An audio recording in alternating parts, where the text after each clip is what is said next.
Suatu kali seorang teman saya praktek pastoral di Madura, di suatu paroki. Kami berkumpul di waktu studi kumpul, ditanya bagaimana kamu menjelaskan anak domba Allah di Madura sana kepada anak-anak sekami, anak SD khususnya. Yang membuat saya tertawa, lucu dan memang benar juga. Dia mengatakan, kowe iki wedhus-wedhuse Gusti Allah. Bukan memang begitu. Kalau saya bilang anak domba Allah, mereka tidak mengerti, karena mereka tidak pernah melihat domba. Kalau melihat kambing itu mereka percaya. Juga sama dengan teman satu di Papua, dia menjelaskan anak domba Allah. Bagaimana? Inilah babi Allah, anak babi Allah. Kenapa anak domba Allah? Sangat konteksnya sangat budaya pada zaman Yesus. Orang domba mereka mengenal semuanya. Dan domba itu adalah hewan herbivora yang makan dedaunan, bukan?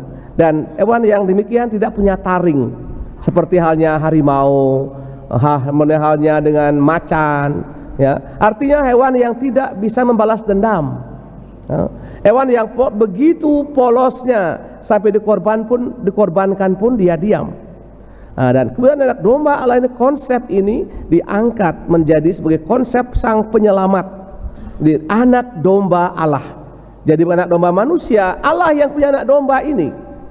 Dan itulah yang pertama kali Yohanes wartakan dalam Injilnya yang bab pertama hari ini.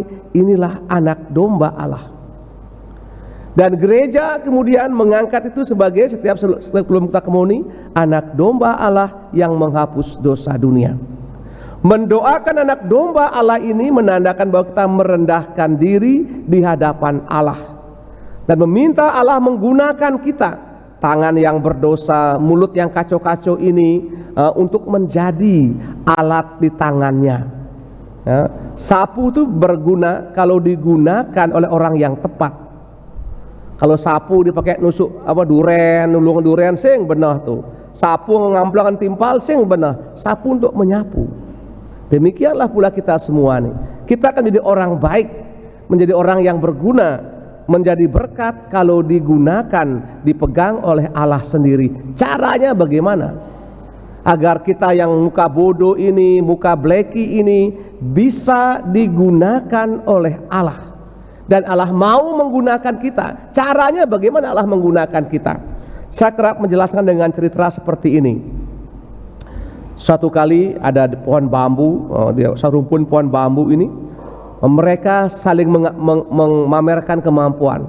Aku yang paling tinggi, aku yang paling langsing. Semakin tinggi pohon bambu itu, semakin dia melihat banyak pemandangan, sehingga dia paling bangga. Kemudian datanglah yang punya bambu ini mengadakan perbincangan dengan mereka. Pohon bambu, saya membutuhkan kamu. Untuk apa? Saya akan tebang kamu, saya akan gunakan kamu menjadi saluran air. Jangan saya. Tapi pohon bambu mengatakan, kamu menjadi berarti ketika menjadi lebih berharga lagi ketika kamu mati dan kamu dipotong-potong dan menjadi sebagai dari tempat yang lebih tinggi ke rendah menjadi saluran air, dan pohon ditebang dan dijadikan saluran, menjadi sarana untuk membahagiakan manusia. Ketinggian maksudnya nilai kita di hadapan Allah semakin tinggi semakin rendah tergantung apakah kita mampu menjadi seperti pohon bambu yang menyerahkan diri dan digunakan oleh Allah dengan kemampuan kita misalnya, dengan suara kita misalnya, dengan uang kita misalnya, dengan tanah kita misalnya. Kita gunakan itu semua untuk membangun paroki ini, membangun KBG ini, sehingga tiap minggu coba Bapak Ibu perhatikan pasti ada pengumuman keuangan, bukan? Saya kan orang mesti mendengar apa kudo nih, kolektor pertama, kolektor kedua, sumbangan untuk kuburan dari si A, si B 50 juta, si C 1 miliar, sumbangan untuk AC gereja. Apa yang Bapak Ibu pikirkan ketika baca itu? Ini nak ngelah nih, mari dang nyumbang. Justru Anda salah. Ketika Anda mengatakan yo nak ngelah, berarti Anda keliru. Orang yang bisa menyumbang untuk kepentingan orang banyak adalah mereka yang digunakan oleh Allah seperti pohon bambu yang tinggi, dia dipotong, dia dibelah-belah. Dan orang yang menyumbang demikian, menurut keyakinan saya, tidak akan pernah rugi. Kenapa demikian? Ingat Matius 25. Apapun yang kau buat bagi gerejamu ini, bagi keluargamu ini, bagi siapa saja, itu engkau buat bagi aku. Aku itu anyur besar, itu Yesus.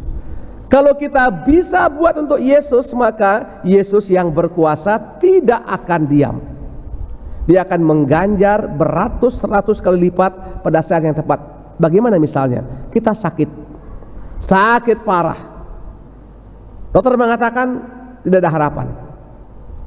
Pengalaman saya nih, diundang imam memberikan perminyakan suci, diberikan komunis suci, terjadi keajaiban. Diperiksa, dokter tidak bisa menjelaskan kenapa.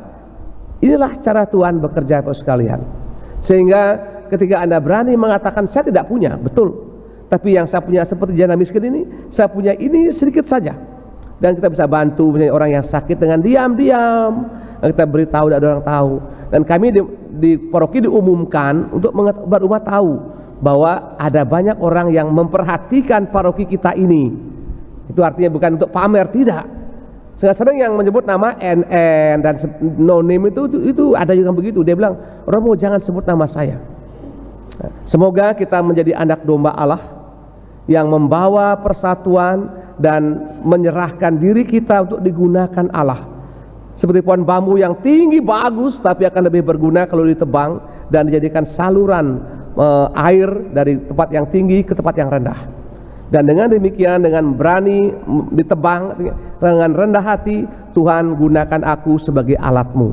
Nanti mungkin tidak tahu di doa di mana tuh doa persatuan umat Katolik itu ada di Mada Syukur, kan saya kurang tahu di mana. Silakan nanti setelah komuni doakan atau doakan saja doa yang setelah kita buat itu yang ada di pendukan. Kita mohonkan semangat ini, anak domba Allah, semangat yang berkorban agar keberanian menyerahkan diri, agar Allah menggunakan kita sebagai alatnya. Amin.